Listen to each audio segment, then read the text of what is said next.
নমস্কার, কেমন আছেন সবাই? সাহাদির হেসেলে সবাইকে স্বাগত। আজ কতদিন রান্না বান্না দেওয়া হয় না। এই গরমে কি রান্না করব আর কি খাবো এটাই ভেবে পাই না, জানেন তো। রান্না হয় আর গরমে তো তেমন কিছুভাবে কষা কিছুই খাওয়া হয় না, খালি শুক্তো, কোথায় হালকা খাবারই খাওয়া হয়। তা আজকে এনেছে একটুখানি বোয়াল মাছের ডিম, বলছে অনেকদিন কিছু সেইভাবে খাই না, একটুখানি করো। সেটাই আপনাদের সঙ্গে শেয়ার করছি। এই বোয়াল মাছের ডিমটা দেখুন, এই যে এটা আমি ভালো করে ধুয়ে নিয়েছি, এটা আবার সেদ্ধ করে নেব। আর বাড়িতে অল্প লোক হলে এবার কি রান্না করব, কি খাবো, সেটাও একটা ব্যাপার হয়ে যায়। এই জল দিয়ে দিয়েছি কড়াইতে, একটু সামান্য হলুদ দিয়ে দিলাম, দিয়ে দেবো একটু নুন। এই জলটা একটু গরম হলে এই ডিমটা দিয়ে দেবো। আর এইদিকে করব লাউয়ের একটা একটুখানি শুধু জিরা ফোড়ন দিয়ে একটু লঙ্কা চিড়ে এই লাউ ঘন্টটা করব। জলটা ফুটে গেছে, এই যে ডিমটা এর মধ্যে এইভাবে ছেড়ে দিলাম। ডিমটা এইভাবে সেদ্ধ করে নিলে ডিমের রসাটা খেতে ভীষণ ভালো হয়। ডিমটা 5 থেকে 7 মিনিটের মধ্যে এইভাবে একটু সেদ্ধ করে নেব। আর এই মাঝখানে ছুরি দিয়ে দিয়ে আমি একটু কেটে কেটে দিয়েছি, যাতে খুব ভালো করে সেদ্ধ হয়ে যায়। নয়তো গোটা থাকলে মাঝখানটা ঠিক সেদ্ধ হতে চায় না, কাঁচা কাঁচাই থেকে যায়। এই যে ডিমটা সেদ্ধ হয়ে গেছে এবং পিস পিস করে কেটে নিয়েছি। কড়াইতে তেল দিয়ে দিয়েছি, দিয়ে দেবো একটা তেজপাতা,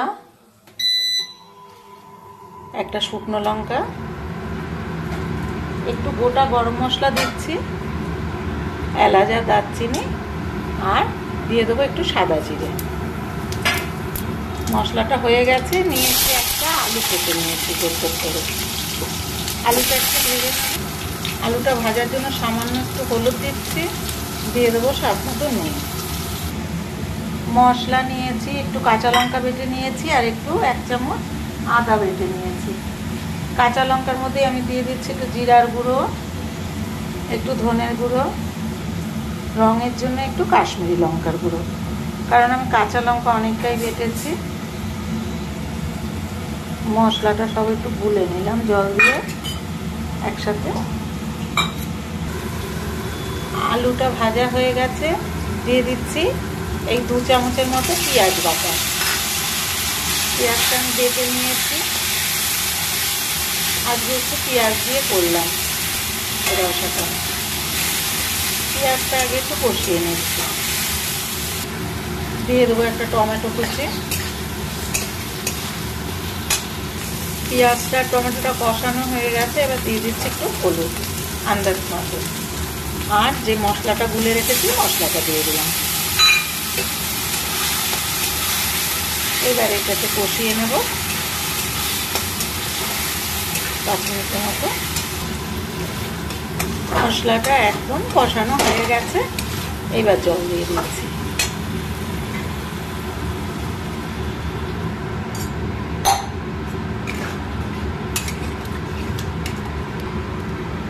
জলটা আন্দাজ করে দেবো, আলুটা সেদ্ধ হবে সেই পরিমাণ মতো একটু জল দিয়ে দিলাম। আলুটা অর্ধেক সেদ্ধ হয়ে এসেছে, এই সময় ডিমগুলো সব দিয়ে দিলাম।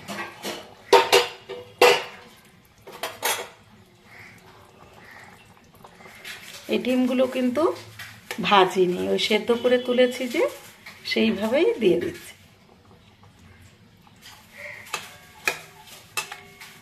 এবার আরেকটু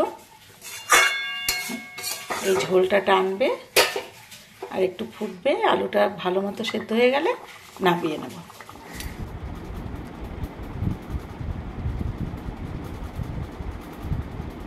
একদম হয়ে গেছে রসাটা। এই সময় দিয়ে দেবো একটুখানি গরম মশলা গুঁড়ো, কারণ আমি গোটা গরম মশলা দিয়েছি তাই অল্প করে দিলাম।